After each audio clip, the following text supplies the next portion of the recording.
quem se batizou, espalha a notícia. É um tempo bem simples, meia hora, a gente vai estar junto online. Tá bom? Gente, hoje, vocês viram um bumper, a gente começa uma série bem especial, um sermão mais importante, porque foi um sermão pregado pelo próprio Jesus. Ele pregou essas falas que nós vamos ler aqui e vamos navegar aqui nas escrituras dos Salmos, do Mateus, do Evangelho de Mateus, capítulo 5 até o capítulo 7. Nós vamos ler todos os versículos do capítulo 5 e 7 nas próximas semanas juntos. Quem está animado para isso? E aí a gente vai juntos aqui analisar as falas de Jesus, o sermão do monte, o sermão da montanha, como você prefere chamar, é algo valiosíssimo para a praticidade da vida cristã. E hoje eu vou desafiar você com essa palavra, nas falas de Jesus, perguntando algo muito importante: quem vocês são? E vamos tentar responder essa pergunta em Mateus 5, com as bem-aventuranças, e o que vocês fazem a partir do que vocês são. Quem vocês são, ou quem vocês acham que são, ou se vocês... O que vocês acham que são realmente está alinhado com aquilo que Deus estabeleceu para que vocês fossem, ou nós fôssemos? E o que fazemos ao saber que somos? Então, na estrutura religiosa, ou na estrutura secular, as pessoas vão dizer que você é a partir do que você tem, ou você é a partir do que você faz. E aqui nas bem-aventuranças nós vamos entender que em Cristo nós somos algo que nós nunca seríamos. E a partir desse entendimento do que somos, começamos a fazer. O perigo, tumor, cancro da nossa sociedade é que ela exige de você uma postura e uma performance, ou seja, faça, e assim, quem sabe, você será. Mas no Evangelho é diferente. Seja, entenda quem Deus é, e a partir disso, quem você é, e naturalmente comece a fazer. Entende essa sequência? Faz sentido? Então, o Sermão do Monte, nós vamos falar isso toda semana, é o sermão mais longo de Jesus. O Sermão do Monte é uma mensagem que diferencia multidão de discípulos. O Sermão do Monte é uma mensagem contracultural, sempre foi, naquela época, tanto para os religiosos, os judeus, quanto para os gentios. Porque apresenta a filosofia, o mindset do reino dos céus. Muito contracultural. Se lembra que eu falei algumas semanas atrás? Olha, vocês têm ouvido isso, mas eu vos digo. Esse é o Sermão do Monte. O Sermão do Monte, ele vai dizer como Deus pensa e como esse reino qual é a dinâmica desse reino, e ele vai apresentando isso para a gente, como nós podemos viver isso. O sermão de Jesus apresenta um estilo de vida ideal que só é possível ser vivido pela graça de Deus. Aqui nós vamos entrar em padrões morais, padrões comportamentais, que são muito práticos na nossa vida. E a gente entende que eles não são impossíveis de ser vividos, se estivermos em Cristo. Eles não são impossíveis de serem alcançados se estivermos cheios do Espírito Santo. A ideia é que, quando Jesus ele apresenta no Sermão do Monte um padrão de vida, ele deixa com a gente o seu consolador, ou seja, o seu Espírito, para nos ajudar a evoluir.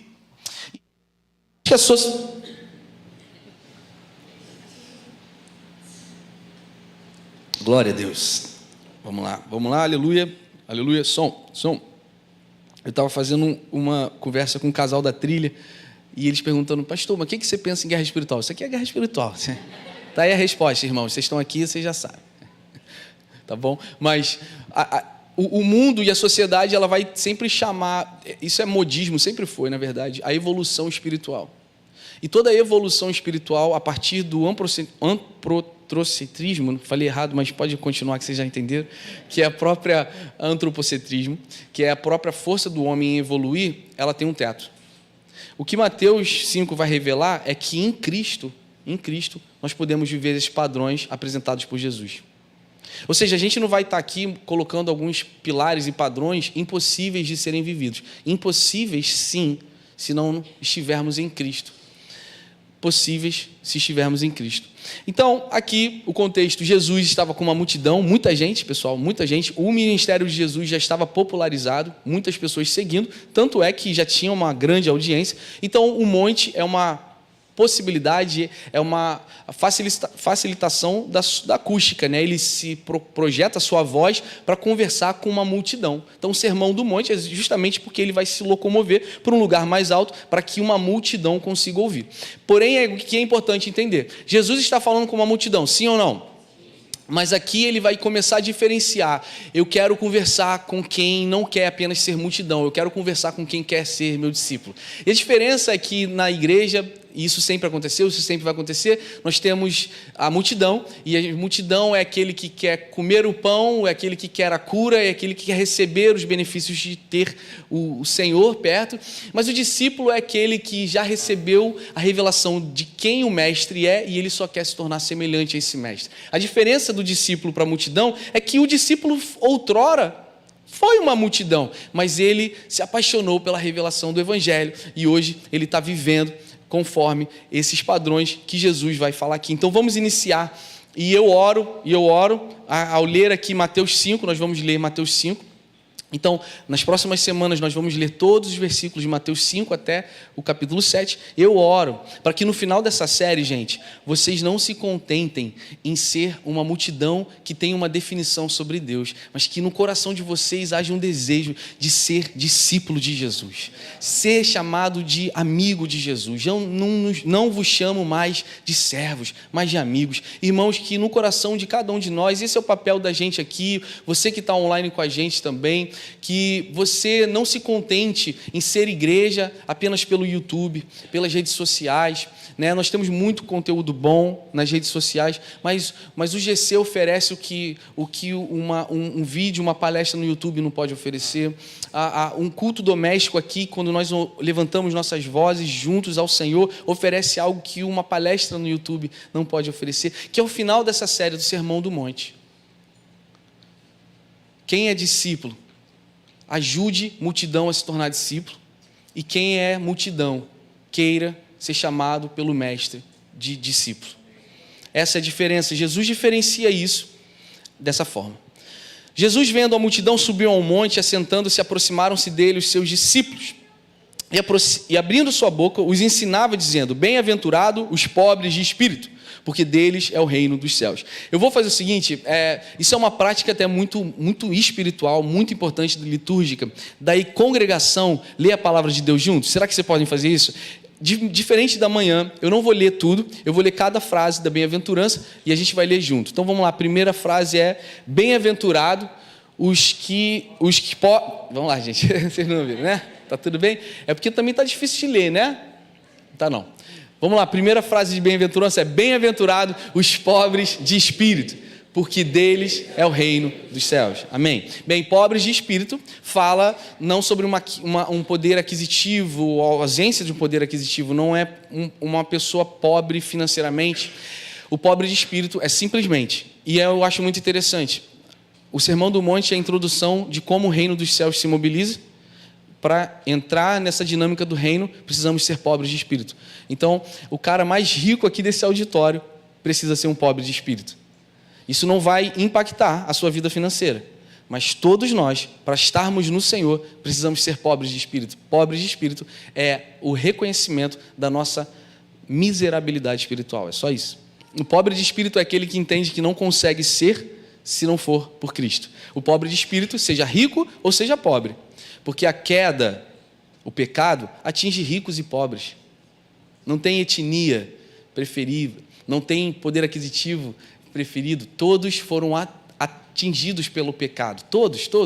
E todos também podem ser redimidos por Jesus. Quem pode dizer amém? Então, pobre de espírito é apenas o reconhecimento. Nós somos miseráveis espirituais, ou seja, nós não podemos suprir e solucionar o problema do pecado, apenas em Cristo. Então, é isso que Jesus está falando. Bem-aventurado os pobres de espírito, porque deles é o reino dos céus. Vamos então à segunda frase que Jesus vai dizer: bem-aventurado os que choram, porque eles serão consolados. Agora vocês vão ler comigo. Bem-aventurado os que choram, porque eles serão consolados. Bem, aqui é importante entender que Jesus apresenta o Espírito Santo em João 14 como o Consolador. É interessante isso. Jesus não vai dizer, olha, é o vento impetuoso, poderoso, que vai mudar.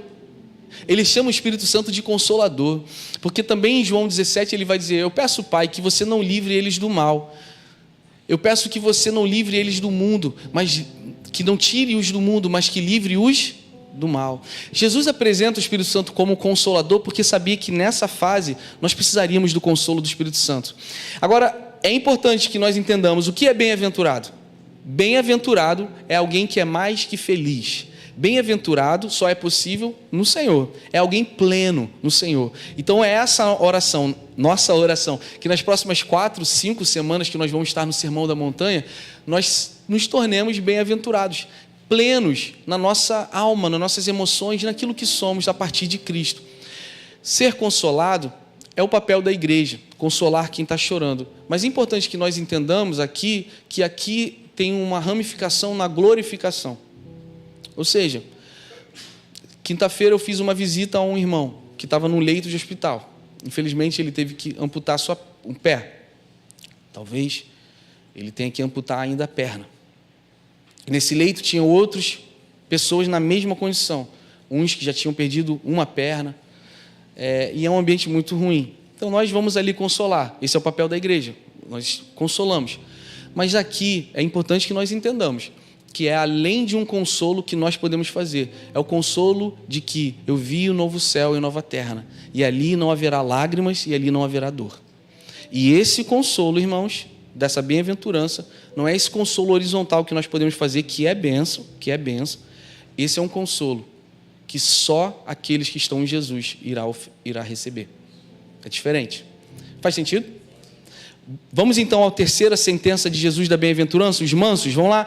Bem-aventurado os mansos, porque eles herdarão a terra. Mansidão fala sobre ser proativo, não é passividade, não é ter sangue de barata. Pelo contrário, num tempo em que o mais forte é aquele que governa, Jesus está mostrando com simplicidade e humildade que ele não precisa reverter o império de César para dizer que ele é o rei dos judeus, ele é o rei dos reis. Não, ele vem com mansidão. Mansidão numa era polarizada, mansidão é autoridade. Não precisamos gritar, não precisamos gritar mais alto, não precisamos ofender, pelo contrário, podemos dar a outra face. E ser manso numa era de ódio é ter autoridade, e assim nós vamos herdar a terra. Então que você exerça mansidão no seu casamento, na sua vida, nas suas emoções, amém? Vamos então à próxima frase, os que têm fome e sede de justiça, vamos ler juntos.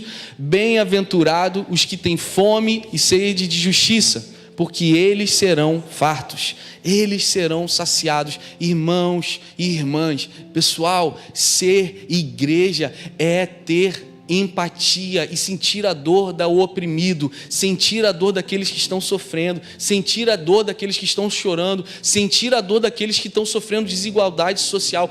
É papel da igreja fazer cambalhota, fazer o possível e o impossível para fechar lacunas sociais da nossa cidade. É o possível e o impossível, entendendo que ação social não traz redenção. A nossa ação social, diferente de uma ONG, é que a nossa ação social proclama a redenção através do Evangelho. Então fazemos independente, ponto aqui, nós fazemos as ações no Dream Center, aqueles obras de caridade, independente se essa pessoa vem para a igreja ou não. Quem pode dizer amém? Esse é o papel da igreja. A gente não está fazendo barganha com o oprimido. Olha, nós vamos te ajudar na sua dor, você é oprimido, e aí você vem para a igreja e aceita Jesus. Não é assim. Nós fazemos porque Deus fez isso com a gente. Nós estávamos sob o império das trevas, oprimidos, e agora nós estamos ajudando aqueles que estão sofrendo. Então isso tem que arder no nosso coração. Isso precisa arder no nosso coração, igreja. A gente não pode se contentar com o prazer que temos, o conforto que nós temos. Precisamos olhar para aquele que está sofrendo. Precisamos olhar para a viúva. Precisamos olhar para o órfão. Precisamos olhar para aqueles que estão sofrendo desigualdade. Esse é o papel da igreja. Precisamos ter sede e fome por isso. Porque isso só vive quem é embaixador do reino. Proclamar justiça. Só que a nossa justiça não é dar pão, não é dar ouro nem prata, como Pedro no Sinédrio. Eu não tenho prata, mas o que eu tenho, eu te dou. Levanta e anda.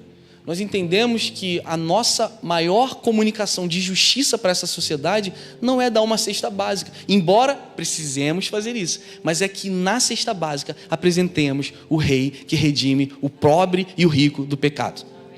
Vamos então à próxima frase que Jesus diz, os misericordiosos, vamos juntos? Bem-aventurado, misericordiosos. Simples. Só estende misericórdia horizontal aquele que compreendeu a misericórdia que recebeu do Pai. É automático. Se entendemos que nós não merecíamos e Deus foi misericordioso conosco, nós vamos fazer isso naturalmente. Que sejamos uma igreja de misericórdia e que assim também alcançaremos misericórdia. Vamos à próxima frase, os limpos de coração, vamos juntos? Bem-aventurado os limpos de coração, porque eles verão a Deus. Quantos desejam ver a Deus? Né? Tem gente que não levantou a mão porque será que ele está querendo dizer que eu quero morrer? Hebreus, o autor de Hebreus capítulo 12 vai dizer: segui a paz com todos e a santificação, sem a qual ninguém verá o Senhor. O limpo de coração fala sobre uma ingenuidade, é ser como criança. Talvez tem muitas pessoas aqui que já foram feridas, né? E você tem um posicionamento um pouco defensivo. Não sei se eu quero me engajar numa igreja. Eu queria até fazer um apelo. Alguns amigos que vocês têm, relacionamentos, proclame Jesus para essas pessoas. Eu não sei como vocês gostam de andar em shopping, eu odeio shopping. O shopping tem um cheiro de capitalismo. Mas o shopping ele tem uma coisa assim que dá um prazer, dá vontade de comprar, então eu nem vou. Mas eu não sei se vocês já sentem isso. Eu não gosto de entrar numa loja, porque se eu não vou comprar, eu não gosto de entrar. Porque quando o vendedor vem falar comigo, eu me sinto um pouco desconfortável. Então eu fico pensando muito sobre pessoas que tiveram uma má experiência na igreja, elas não querem nem entrar nesse ambiente aqui. Alguém que, talvez você esteja aqui, porque eu não conheço todo mundo, mas o fato de você estar aqui já é um milagre de Deus. E a gente ora que não seja uma música, que não seja apenas um abraço, um sorriso, uma palavra, mas que seja o amor do Senhor ministrando no teu coração. Que você não é obrigado a comprar nada, cara. Mas que você entenda que você foi comprado por um alto sangue, por um alto preço. E você não precisa ser manipulado a comprar um produto, entende? Então convide pessoas, proclame Jesus para as pessoas, porque se a gente for esperar pessoas entrarem na igreja, é tão desconfortável para muitas delas que elas não vão entrar. Puro de coração é muito ameaçado pela vida, a dureza da vida, as decepções e desilusões, relacionamentos. Tem muita gente que não quer casar de novo, que não quer casar porque foi traído, e que não quer acreditar na igreja porque sofreu desilusão. Pureza de coração fala sobre o seguinte: santificação, mas também uma pureza em relação à vida, a relacionamentos. Acreditar que a esperança do Evangelho possa se fazer manifesto na sua vida, nos seus dias. Ser puro de coração, até essa ingenuidade. Não estou falando aqui para estimular você, por exemplo, a ficar refém de relacionamentos abusivos. Não, nada disso que eu estou falando. Eu estou falando sobre o seguinte: acredite que Deus é um Deus de segundas chances. E às vezes nós precisamos ter mais pureza no coração, de enxergar pessoas como Deus as enxerga, e não como as decepções do passado fizeram você enxergar. Ser puro de coração vai fazer com que nós vejamos Deus. Pacificadores, vamos ler juntos? Bem-aventurados os pacificadores, porque eles serão chamados filhos de Deus. Em tempos de polarização, a igreja precisa ser uma voz de pacificação. Não é ser isenta dos princípios e valores bíblicos, mas é ser uma voz de pacificação, dizendo que o que importa para nós é a mensagem do Evangelho e a gente não precisa entrar numa guerra. Precisamos viver o Evangelho, e viver e ser fiel ao Evangelho é a melhor forma de proclamar o que nós acreditamos. Mas o mundo, quando eu falo mundo, eu falo sobre um sistema pensante, né? Dessa era, eles vão sempre para essa coisa da polarização, da acusação. A igreja não precisa entrar nessa dinâmica. Não precisamos. que a nossa autoridade não está na gritaria, a nossa autoridade não está no xingamento, a nossa autoridade está na palavra de Deus. E viver a palavra de Deus. Vamos a mais uma aqui. Bem-aventurados os que sofrem perseguição por causa da justiça, porque deles é o reino dos céus. Não se esquive de perseguição e não mude princípios com medo da perseguição. Sempre lembre de irmãos e irmãs que estão morrendo, sendo martirizados pela causa do evangelho do outro lado do mundo. Que perseguição, se a perseguição vier contra nós, e ela já existe de algumas formas, estufa o peito, pede ajuda ao Senhor e honra ao Senhor, seja fiel na perseguição. E que nessa perseguição possamos ser crentes mais resilientes, mais forte. Na perseguição, meninos se afastam dos homens. É aí que a gente divide quem é homem, quem é menino. É aí que a gente divide quem é discípulo e quem é multidão. Então eu oro como pastor que nós soframos perseguição, mas que essa perseguição faça que a gente ame mais o Senhor. Que a gente, nesse tempo difícil, a gente não desvie nem para a direita nem para a esquerda, mas continue com os nossos olhos voltados e fixos no autor da nossa fé. Quem pode dizer amém?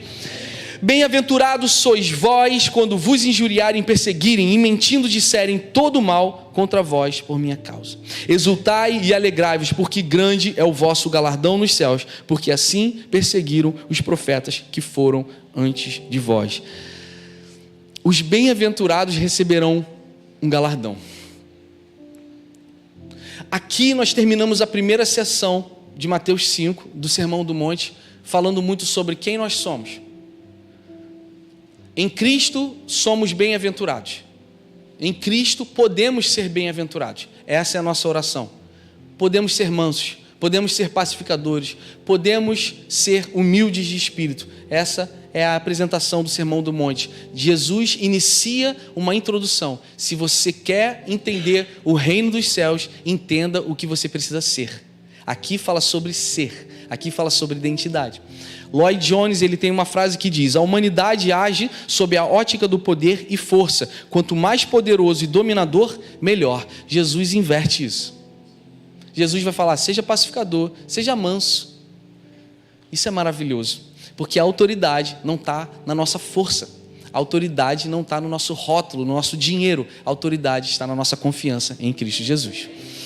O pobre, o que chora, o limpo de coração, que nós sejamos essa igreja.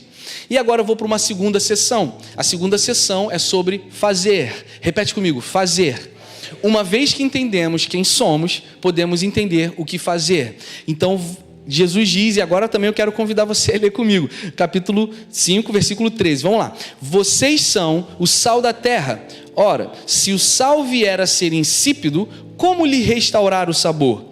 Para nada mais presta, senão para, lançado fora, ser pisado pelos homens. Vamos dar uma pausa. Primeira ilustração, muito fácil de ser contextualizada. Em Jerusalém, nevava. O sal era a geladeira, conservava alimentos, impedia alimentos de apodrecerem. Igreja que é sal impede o apodrecimento. Igreja que é sal conserva o que é bom do reino dos céus. Igreja que é sal é basicamente bem-aventurado, dá sabor àquela carne.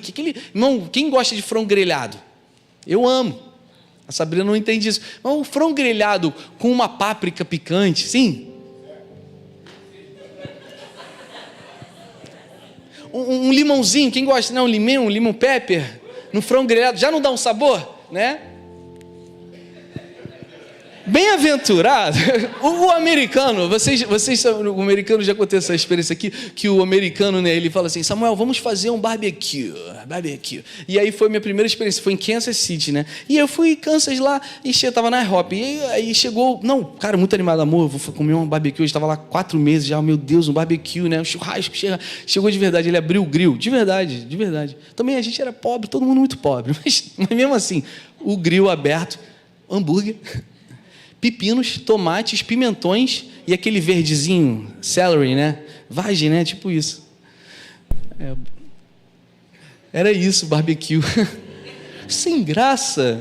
E eles vêm aqui para cá, a gente come um churrasquinho de gato na praça. Oh my God! Delicious! What do you put this? Aí, gente, cat. Tranquilo. Então eles bugam, por quê? O que é que vocês põem? Sal grosso. Quem pode dizer glória a Deus aí? Igreja na Zona Sul, falando sobre sal grosso. Mas é sal. É sal. A gente é o melhor churrasqueiro do mundo, muito melhor que argentino. Quem pode dizer amém? Amém. Os gaúchos que o digam. Mas é o quê? É sal, é simples. Dá um sabor. E aqui Jesus está usando o sal, que não tem nada a ver com churrasco, mas tem sobre conservar alimentos. E também em Jerusalém nevava, pouco, mas levava. Então quando o sal perdia o seu sabor, não tem mais valor, eles pegavam aquele sal e jogavam no chão, para os sacerdotes não escorregarem na neve. Mas sim ou não, que esse sal que não conserva mais alimento e não consegue mais dar sabor, ainda tem uma função de evitar pessoas de escorregar? Sim. E o que eu acho interessante aqui é que nós precisamos entender que tem muita gente na igreja que se contentou em não ser pleno na vocação que Deus tem, conservar ou dar sabor, e está se contentando em ser pisado, impedindo pessoas de escorregarem. O fato aqui, eu só estou fazendo uma ilustração, é que a igreja só tem sal porque esse tempero é o Espírito Santo de Deus, gente. Não é porque a gente se organiza diferente, não. Não é porque a gente canta bonito, não. Não é porque a gente é legal diferente, não. É porque nós temos algo que vem do Senhor. E aqui nós vamos continuar no versículo 14. Agora ele vai usar mais uma expressão contextualizadíssima, numa época que era lamparina para iluminar. Imagina, a gente aqui não. Tem muita luz, né? Mas imagina naquela época. Aí Jesus vai dizer, vamos ler juntos? E essa é a palavra para você. Entende o seguinte: o que Jesus fala no Mateus 5 é para nós. Nós somos sal dessa terra e nós precisamos ser luz desse mundo. E sempre o contraste. Aquilo que não tem sabor, nós podemos trazer sabor. E aquilo que está caótico nas trevas, nós podemos ser luz. Vamos lá então declarar isso? Vocês são a luz do mundo. Não se pode esconder uma cidade situada no alto de um monte. Nem se acende uma lamparina para colocá-la debaixo de um cesto, mas num lugar adequado. Todos que estão na casa. Assim brilhe também a luz de vocês diante dos outros, para que vejam as boas obras que vocês fazem, e no final é o Pai de vocês que vão ser glorificados. Não é para glorificar a gente, não é para glorificar a nossa arrays, não é para dizer que a gente é bambambam, não é para dizer que a gente tem poder, não. É para entender que o seguinte: a lua não tem luz própria, a lua só reflete a luz do sol. A igreja não tem luz própria, não é o pastor que é sensacional, não é a equipe de música que é sensacional, não é a nossa recepção que é sensacional. Nós só refletimos a luz de Cristo. E é isso que faz da igreja uma organização diferenciada de qualquer outra organização. Nós não temos luz própria. O que temos é a reflexão da luz de Jesus. Nós então, irmãos, precisamos entender que cristão sem missão, cristão sem identidade no reino, não tem valor. Pastor, como assim? Isso é pesado. Irmãos, nós acabamos de ler. E aí a minha pergunta inicial: vocês são? Ou vocês acham que são? Deixa eu colocar isso na terceira pessoa, na primeira pessoa do plural. Nós somos? Ou nós achamos que somos? E aí Mateus 7,21 vai se cumprir. Não, nós fazemos porque achamos, e a gente vai quebrar a cara. Mateus 7,21. Não, mas eu profetizei no teu nome. Não, mas eu expulsei demônios no teu nome. Cara, porque vocês não eram. Vocês faziam o que os filhos de Cefa, o que eles fizeram? Eu vi Paulo fazendo, eu conheço a Paulo, conheço Jesus, mas eu não conheço vocês. Foram espancados por um demônio, por um espírito imundo, um espírito maligno. Sabe por quê? Porque não são e fizeram o que os que são fazem. A religiosidade celebra a performance. E nós somos seres inteligentes, nós podemos copiar. E podemos começar a entrar nesse ativismo, nessa onda de fazer. Mas o que Jesus começa a introduzir em Mateus 5, nas parábolas, nas bem-aventuranças, é o seguinte: não ousem fazer sem ser. Mas uma vez que vocês são, façam. Gente, então não é sobre a igreja aqui não, não é sobre a gente não, mas se vocês não estão fazendo, é que talvez vocês não sejam. Isso é uma palavra de exortação que eu dou para vocês nessa noite. Se nós não estamos fazendo, é porque a gente acha que a gente é, e a gente não é. Então, minha oração nessa noite, primeiro seja, e depois o Deus que faz com que vocês sejam, vai fazer e operar milagres através do fazer. Mas não brinquem de ativismo, não brinquem em fazer, sem ser, porque nós somos seres inteligentes. Nós copiamos e nós colamos, mas nunca se esqueçam que o sal é o Espírito Santo e a luz é Jesus. E fazer sem sal e fazer sem luz é ser espancado por espíritos malignos. E que caia um temor no nosso coração nessa noite, porque ao ler Mateus 5, isso fere o nosso coração, isso fere o meu coração, cara, porque eu percebo que eu não tenho consolado, eu não tenho sido um pacificador, eu não tenho sido um pobre de espírito muitas vezes. E a ideia do Evangelho, a ideia da Bíblia é ferir o nosso coração, para que ao ferir o nosso coração, a gente seja consciente da nossa dependência do Espírito Santo. Irmãos, eu termino essa noite com essa reflexão. Vocês têm feito sem ser? Ou vocês são? E se vocês são, por que não têm feito? O que acabou no meio do caminho? O que impediu vocês de serem no caminho? Eu quero mostrar essa foto final, essa lamparina na época de Jesus. Era essa lamparina que não pode ser debaixo da cama. E eu creio que o que Jesus deseja que nós sejamos é que nós não sejamos uma lamparina, mas a igreja seja um farol. Seja um farol que guie pessoas na escuridão. E eu sei que tem pessoas aqui numa escuridão. E eu oro para que o brilho de Jesus ilumine o seu coração. Porque, como a palavra dele diz, que lâmpada para os meus pés é a tua palavra. Ela ilumina o meu caminho. Irmãos, o mesmo evangelho que recebemos é o mesmo evangelho que nos tornamos participantes. A ideia do reino de Deus é que nós não sejamos consumidores, mas é que ao receber nos tornemos participantes. Quantos podem dizer isso? Isso é honrar a Deus. Só queria que você fechasse os seus olhos. Senhor, obrigado pela tua vida. Obrigado porque se somos no Senhor. E faz a gente entender que no Senhor nós podemos ser o que nunca seríamos. E ao entender que podemos ser bem-aventurados, Senhor, nos leve ao lugar da missão, que a gente possa fazer a partir da revelação de quem somos. Eu oro para aqueles que estão em dúvida, eu oro para aqueles que não creem em Ti, eu oro para pessoas que estão aqui pela primeira vez e que não conhecem você ou acham que conhecem. Senhor, o Senhor viria agora como um sopro impetuoso e revelasse o Teu grande amor e misericórdia sobre cada pessoa aqui. Vem, Espírito Santo de Deus, enche o coração de esperança, enche aqueles corações vazios de uma água, de uma vida que só pode vir do Senhor. Encha também esses crentes que já estão na igreja há anos e anos, mas que eles não se desvirtuem da missão de fazer, mas principalmente fazer a partir do ser. Ser no Senhor, estar com o Senhor